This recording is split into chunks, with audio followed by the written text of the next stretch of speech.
Hello friends, మా అత్తగారింట్లో ఉగాది ఏ విధంగా celebrate చేసుకుంటున్నానో ఈ వీడియోలో చూడండి. రాజంపేట సైడ్ ఉన్న పద్ధతి ప్రకారం పెళ్ళైన తర్వాత వచ్చిన ఉగాది అత్తగారింట్లో జరుపుకోవాలి. మా ఊరు లచ్చయ్య గారి పల్లి ఆకేపాడు.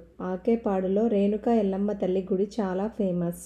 ప్రతి ఉగాది రోజున ఆకేపాడులో ఉన్న వాళ్ళు ఎల్లమ్మ తల్లికి పొంగళ్ళు పెట్టుకుంటారు. మేము కూడా ఇంటి నుంచి పొంగల్ పెట్టుకోవడానికి ఎల్లమ్మ గుడికి వెళ్తున్నాం.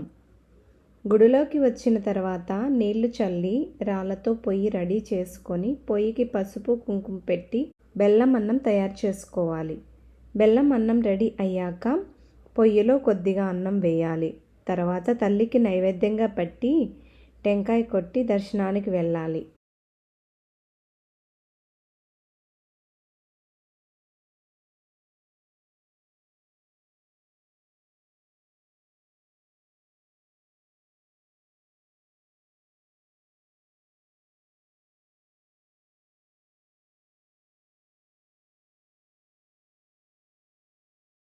ఇక్కడ చూడండి, అందరూ పొంగళ్ళు చేసుకొని నైవేద్యంగా అమ్మవారికి సమర్పిస్తున్నారు.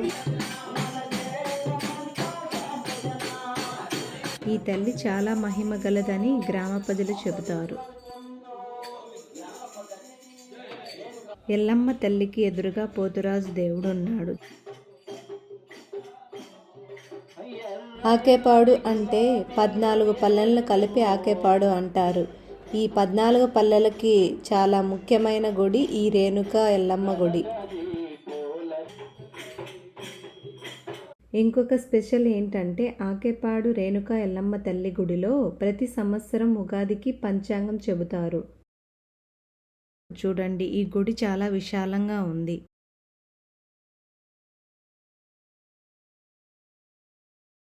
ఈ గుడిలో చాలా ప్రశాంతంగా ఉంటుంది. నాగులు కూడా ఇక్కడే ఉన్నాయి. దీని చుట్టూ ప్రదక్షిణ చేయొచ్చు.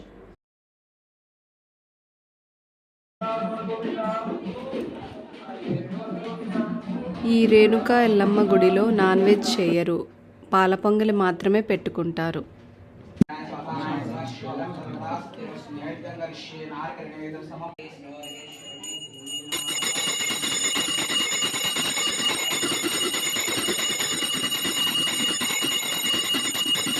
రేణుకా ఎల్లమ్మ తల్లి గుడి మీకు నచ్చినట్లయితే ఒక like, share and subscribe to our channel.